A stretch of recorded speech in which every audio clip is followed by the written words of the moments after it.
नमस्कार प्यारे बच्चों, आज की इस मैथ्स की ऑनलाइन कक्षा में आप लोगों का बहुत बहुत स्वागत है। कल हमने आपके साथ चैप्टर नंबर 2 को पूरा कर दिया था। आज हम कक्षा 10वीं का चैप्टर नंबर 3 लेके आए हैं। बिल्कुल सरल, बिल्कुल आसान, बिल्कुल नकली सा चैप्टर है। इस चैप्टर का जो नाम है वो है दो चरों वाले रैखिक समीकरण। दो चरों वाले रैखिक समीकरण, ठीक है जी।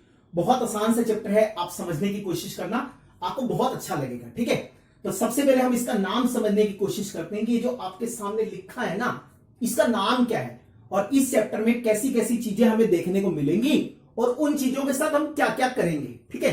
तो चलिए शुरू करते हैं। सबसे पहले मैंने स्टार्ट किया, हमारे पास लिखा है दो चर, ठीक है। उम्मीद करते हैं जब हमने आपको दूसरा चैप्टर पढ़ाया था तो वहां बताया था चर का मतलब क्या होता है ना। हमने आपको वहां था, वहां पे जिसका मान बदलता रहता है, ठीक है। जिसका भी मान बदलता रहता है उसको क्या कहते हैं? चर कहते हैं। जैसे हमारे पास था x, y, z, w, t। ये सारी की सारी चीजें चर आती है क्योंकि हर सवाल के अंदर चर का मान बदल जाता है। तो जब ये दो चर की बात करता है तो इसका मतलब इनमें से कोई ना कोई दो चीजें वहां जाएंगी। मेनली हम लोग दो चर में x और y की बात करते हैं, x और y की बात करते हैं, सही है कि नहीं। दो चर का मतलब x y या फिर y z या फिर z w, w t, और वो भी वो चीजें जिनके मान हमेशा बदलते रहते हैं। समझ में आ गया? आगे चलते हैं। उसके बाद जो हमें समझना है वो हमें समझना है समीकरण को। ये समीकरण क्या चीज होती है? समीकरण का मतलब है जब हम किसी बहुपद को 0 के बराबर कर देते हैं तो वो समीकरण बन जाता है। या फिर पहला बहुपद, या इसको ऐसा लिख लो px बराबर qx। कहने का मतलब या तो किसी बहुपद को 0 के बराबर रख दो या फिर पहले वाले बहुपद को दूसरे वाले बहुपद के बराबर रख दो तो भी समीकरण बन जाता है। इसको इधर लेके आओ तो px माइनस का qx किसके बराबर आएगा? 0 के बराबर। बहुपद का हमने आपको पूरा चैप्टर पढ़ाया, उम्मीद करते हैं बहुपद का मतलब आपको समझ में आएगा। यह भी बताया था कि बहुपद में एक चर भी हो सकता है, दो भी हो सकते हैं, तीन भी हो सकते हैं, चार भी हो सकते हैं, वो डिपेंड करता है। फिलहाल दो की बात करें तो दो ही आएंगे, ठीक है। तो आपसे क्या कहते हैं, एक बहुपद जो है अगर मैं उसको 0 के बराबर कर दूं या एक बहुपद को दूसरे बहुपद के बराबर कर दूं तो समीकरण बन जाता है। मेनली आपको यहां से सीख के ये जानना है, समीकरण का मतलब यहां पे बराबर का निशान होगा, ठीक है। जो समीकरण है उस समीकरण का मतलब है बराबर का निशान होगा। आगे चले। फिर है रैखिक।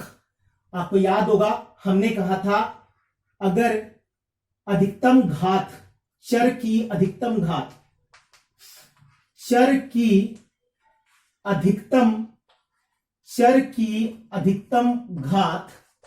एक है। जो हमारे पास चर है ना, उन चर की अधिकतम घात एक होती है, तब हम उसको क्या कहते हैं? रैखिक। तो अब इन चीजों को मिक्स करके मैं आपको बताता हूं। देखो, उसने आपसे बोला दो चर, मैंने ले लिया x, मैंने ले लिया y, वो कहते हैं रैखिक। इसका मतलब इसकी शक्ति एक, इसकी शक्ति एक। वो कहते हैं समीकरण का मतलब बराबर, यही चीज है। अब इसका थोड़ा पाउडर सा लगाते हैं इसके ऊपर। मैंने 2x लिखा, यहां पे मैंने 3y लिखा, बीच में प्लस का निशान लगाया और इसको 6 के बराबर कर दिया। अब आप मुझे देख के बताओ इसमें क्या क्या नजर आता है आपको। अगर आप ध्यान से देखोगे तो आपको नजर आएगा दो चर हैं, दोनों की शक्ति एक एक है, बराबर का निशान है। तो मैं इसको कह सकता हूं दो चर वाला रैखिक समीकरण। क्या बोलते हैं? दो चर वाला रैखिक समीकरण, ठीक है। जैसे मान लो हमने आपसे ये बोला 3x, फिर मैंने बोला 4y, फिर मैंने माइनस का निशान लगाया और मैंने बोला 10 के बराबर है, 10 के बराबर। अब इसको देख के मुझे बताओ क्या दिख रहा है आपको। आप देखोगे दो तो चर है, दोनों की शक्ति एक एक है, बराबर का निशान है, तो दो चर वाला रैखिक समीकरण। तो इस पूरे के पूरे चैप्टर में हम लोगों को इस तरह की चीजें दिखेंगी जिसमें ये लिखा होगा, है ना, क्या लिखा होगा, 5x जमा 4y बराबर 15 माइनस का x जमा 2y बराबर का 10। तो ये चीज होती है दो चर वाला रैखिक समीकरण। अब आपसे कहते हैं दो चर वाले रैखिक समीकरण के युग्म, रैखिक समीकरण का युग्म, ठीक है। सबको मालूम है युग्म का जो मतलब होता है वो होता है जोड़ा। जब दो चीजें इकट्ठी मिल जाती हैं तो उसको जोड़ा कहते हैं। अगर मैं आपसे ये पूछूं कि मुझे ये बताओ ये क्या है, तो आप फटाफट बोलते हो सर जी मुझे पता है, दो चर, दोनों की शक्ति एक एक, बराबर का निशान, दो चर वाले रैखिक समीकरण। अगर मैं इसकी बात करूंगा तो फिर से आप यही बोलते हो दो चर वाले रैखिक समीकरण। और अगर मैं इसको इकट्ठा करके पढ़ूं तो आप बोलते हो दो चर वाले रैखिक समीकरणों के युग्म। क्या पढ़ते हैं, दो चर वाले रैखिक समीकरणों के युग्म। अब बोलोगे सर आपने कहा था 0 के बराबर आना चाहिए, आप इस 15 को इधर ले आओ 0 के बराबर आ जाएगा, अब इस 10 को इधर ले आओ 0 के बराबर आ जाएगा, सही है ना। ये थोड़ा देखने में अच्छा लगता है इसलिए ऐसे लिख रहा हूं जैसे। और हमने लिखा 3x जमा का 2y बराबर 6, हमने लिखा 2x माइनस का 3y बराबर 8। अगर मैं इसकी बात करूंगा, ये क्या है, दो चर वाला रैखिक समीकरण, ये भी क्या है, दो चर वाला रैखिक समीकरण। और अगर मैं इसको इकट्ठा करके पढ़ूंगा तो ये है दो चर वाले रैखिक समीकरणों के युग्म। पूरे के पूरे चैप्टर में हम लोगों को इस तरह की चीजें देखने को मिलेंगी, ठीक है। अब हम इसको जर्नल तरीके से दिखाते हैं। जब मैं इसको जर्नल तरीके से दिखाता हूं तो मैं इसको लिखूंगा a1x जमा b1y बराबर c1, a2x जमा b2y बराबर c2। डरना नहीं है, ये क्या लिख दिया, अरे यही तो लिखा है। कभी 5 लिख रहा हूं, कभी -1 लिख रहा हूं, कभी 3 लिख रहा हूं, कभी 2 लिख रहा हूं, कभी 3, कभी -4, कभी 6, कभी 10। इससे अच्छा मैंने जर्नल लिख दिया सामान्य, a1x b1y बराबर c1, a2x जमा b2y जमा c2 बराबर 0, a1 b1 c1, a2 b2 c2। क्या है हमारे पास, क्या चीजें हैं हमारे पास, कोई ना कोई वास्तविक संख्या है, कुछ भी हो सकते हैं, ठीक है। और अगर मैं इसको इकट्ठा करके पढ़ूंगा तो आप इसको बोलोगे दो चरों वाले रैखिक समीकरणों के युग्म, दो चरों वाले रैखिक समीकरणों के युग्म, ठीक है। अगर मैं अकेला पढ़ूं तो दो चर वाला रैखिक समीकरण है, दो को इकट्ठा करके पढ़ूं तो है दो चर वाले रैखिक समीकरणों के युग्म, ठीक है। तो उम्मीद करते हैं आपको इसका मतलब समझ में आएगा। आगे चलते हैं, इससे आगे देखिए हमें इस चैप्टर में करना क्या है, ठीक है। तो चलिए इसके बाद आगे चलते हैं। नेक्स्ट हमारे पास क्या है, अब तक हमने ये सीख लिया कि दो चर वाले रैखिक समीकरण का मतलब क्या है और दो चर वाले रैखिक समीकरण के युग्म का मतलब क्या है। अब इस चैप्टर में हमें क्या सीखना है, इस चैप्टर में हमें सीखना है दो चर वाले रैखिक समीकरणों के युग्मों के हल। आपको हर एक्सरसाइज में इस तरह की दो समीकरण दी होंगी और आपसे कहेगा इन दोनों समीकरण को हल करें, या फिर आपसे कहेगा इन रैखिक समीकरणों के युग्मों को हल करके x और y का मान निकालिए, ठीक है। तो सबसे पहले मैं आपको हल का मतलब समझा देना चाहता हूं। हल का सीधा सीधा सा मतलब है x y का ऐसा मान, x y का ऐसा मान जो दिए गए समीकरणों को संतुष्ट कर देता है, जो दिए गए समीकरणों को संतुष्ट कर देता है, ठीक है। x और y का ऐसा मान जो दिए गए समीकरणों को संतुष्ट कर देता है। कहने का मतलब क्या है, जैसे ये दो समीकरण मेरे को दिए हैं और मान लीजिए मैंने आपसे बोला आप ना ऐसा करो, x की यहां 7 लगा दो और y की यहां 3 लगा दो। अभी आप मुझसे ये मत पूछना कि आपको कैसे पता चला, इसको हल करने के तरीके हैं जो मैंने वहां लिखे हैं। अभी थोड़ी देर के बाद आपको एक एक करके समझाएंगे कि इसका मतलब क्या है। फिलहाल आपको यह सीखना है कि हल का मतलब क्या है।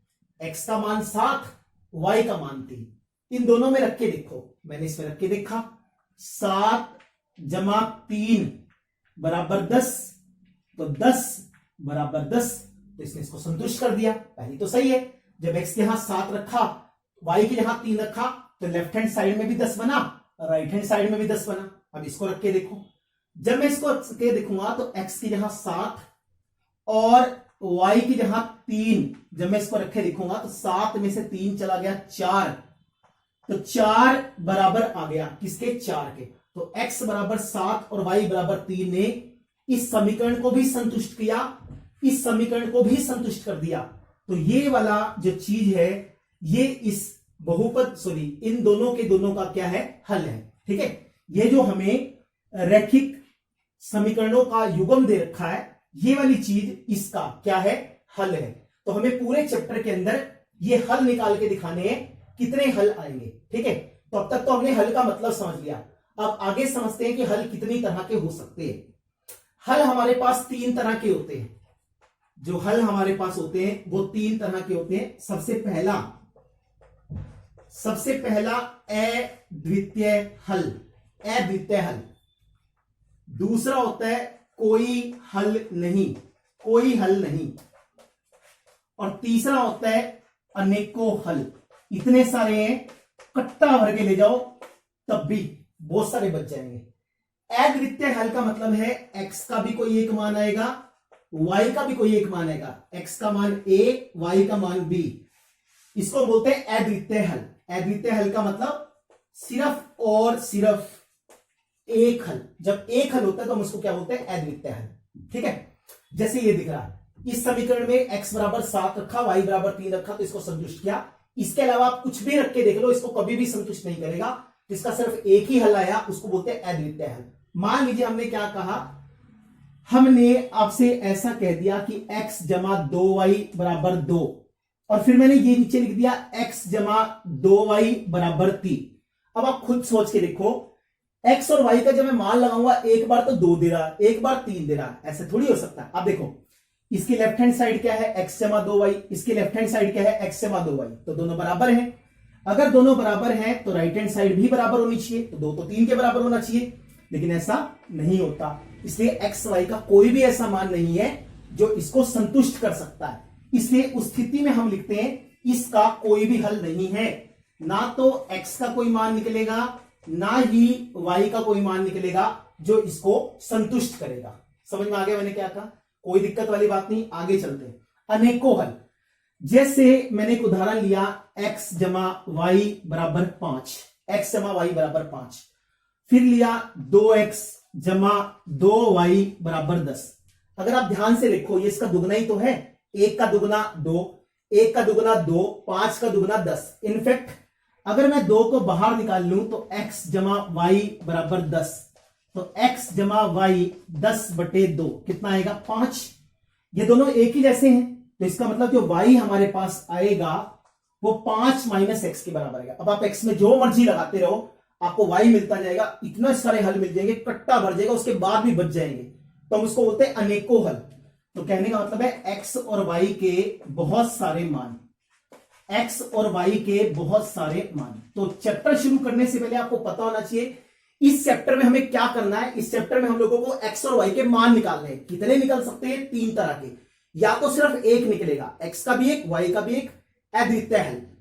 उसके बाद कोई हल नहीं है ना, जितना मर्जी कोशिश कर लो, x y का कोई ऐसा मान ढूंढ ही नहीं सकते जो 2-3 के बराबर कर दे। और फिर ऐसा है अनेकों हल, इतने सारे कट्टा भर के ले जो फिर भी बच जाते हैं, है ना, तो हम उसको क्या बोलते हैं, अनेकों हल बोलते हैं। जैसे ये है, x का कुछ भी मान लगाते रहो, y के निकलते जाएंगे, सारों को संतुष्ट करेंगे, अनेकों हल है। तो अब तक हमने ये समझा 2 चर वाले रैखिक समीकरण का मतलब क्या है, 2 चर वाले रैखिक समीकरण के युग्म का मतलब क्या है, हल का मतलब क्या होता है। दोनों समीकरण संतुष्ट होने चाहिए। अगर एक हो गया और एक नहीं हुआ तो हल नहीं होगा। इसके लिए दोनों के दोनों समीकरणों को संतुष्ट होना पड़ेगा। समझ में आ गया, आगे चलते हैं। इस पूरे के पूरे चैप्टर में हम लोगों को 2 चर वाले रैखिक समीकरण का युग्म दिया होगा, हमें हल निकालना होगा। उसका हल निकालने के हमारे पास 2 तरीके हैं। सबसे पहला तरीका ग्राफीय विधि और दूसरा तरीका बीज गणितीय विधि। ग्राफीय विधि का सीधा सा मतलब है हम लोग ग्राफ बनाते हैं और हल निकालते हैं। बीज गणितीय विधि का मतलब जिसमें x y प्लस माइनस गुणा भाग इस तरह की चीजें आती हैं, उसको हम बीज गणितीय विधि कहते हैं। ठीक है, जो हमारे चैप्टर है उसमें जो पहली एक्सरसाइज है 3.1 वो ग्राफीय विधि पे आधारित है। जो 3.2 है ये भी हमारे पास ग्राफीय विधि पे आधारित है। बीजगणितीय विधि जो है वो हमारे पास 3 एक्सरसाइज तो इसकी है। सब जो 3.3 एक्सरसाइज है उसमें हम आपको प्रतिस्थापन विधि पढ़ाएंगे, प्रतिस्थापन विधि से कैसे हल निकालते हैं। उसके बाद 3.4 एक्सरसाइज में हम आपको विलोपन विधि पढ़ाएंगे। मैक्सिमम क्वेश्चन जो हमारे तीसरे चैप्टर के मैक्सिमम क्वेश्चन होंगे उसमें हम लोग विलोपन विधि का इस्तेमाल करेंगे। नेक्स्ट है वज्र गुणन विधि, बहुत इंपॉर्टेंट है ये भी। 3.5 जो है वो ये करेंगे, ठीक है। उसके बाद नेक्स्ट हमारे पास 2 एक्सरसाइज और है, एक है 3.6 और एक है 3.7। 3.6 में मिश्रित सवाल हैं, मिश्रित, ठीक है। उन मिश्रित सवालों को आप प्रतिस्थापन से भी हल कर सकते हैं, विलोपन से भी हल कर सकते हैं, वज्र गुणन विधि से भी हल कर सकते हैं ना। और आप कह सकते हो स्पेशल, है ना। ये कुछ अच्छे अच्छे सवाल हैं जो हरियाणा बोर्ड अपने पेपर में 5 नंबर का पूछता है, ठीक है। 5 का भी पूछ लेता है, 4 का भी पूछ लेता है। और 3.7 जो एक्सरसाइज हमारे पास है वो ऐच्छिक है। ऐच्छिक का मतलब पेपर में आ भी सकती है, नहीं भी आ सकती। वैसे आने की उम्मीद कम होती है, लेकिन हम आपको कराएंगे। अच्छे बच्चों को जरूर करनी चाहिए क्योंकि आपको आगे कंपटीशन एग्जाम देने और उसके बीच में तो वो आता ही आता है, ठीक है। तो ये सारे चैप्टर का ब्यौरा था, समझ में आ गया आप लोगों को। 2 चर वाले रैखिक समीकरण, 2 चर वाले रैखिक समीकरणों के युग्म, 2 चर वाले रैखिक समीकरणों के हल, 3 तरह के, अद्वितीय, कोई हल नहीं, अनेकों हल। हमारे पास 2 तरीके हैं, ग्राफीय विधि, बीजगणितीय विधि। 3.1 3.2 में ग्राफ वगैरह बना के हम अपना हल करेंगे। 3.3 के अंदर प्रतिस्थापन विधि, 3.4 के अंदर विलोपन विधि, 3.5 के अंदर वज्र गुणन विधि, 3.6 में मिश्रित कुछ स्पेशल क्वेश्चंस हैं और 3.7 ऐच्छिक एक्सरसाइज है। बहुत बेहतरीन क्वेश्चंस को उसके बीच में डाला गया है, ठीक है। तो चलिए अब हम अपनी एक्सरसाइज नंबर 3.1 को स्टार्ट करते हैं। एक्सरसाइज नंबर 3.1 का फर्स्ट क्वेश्चन अपनी बुक में से पढ़िए, क्या कहता है।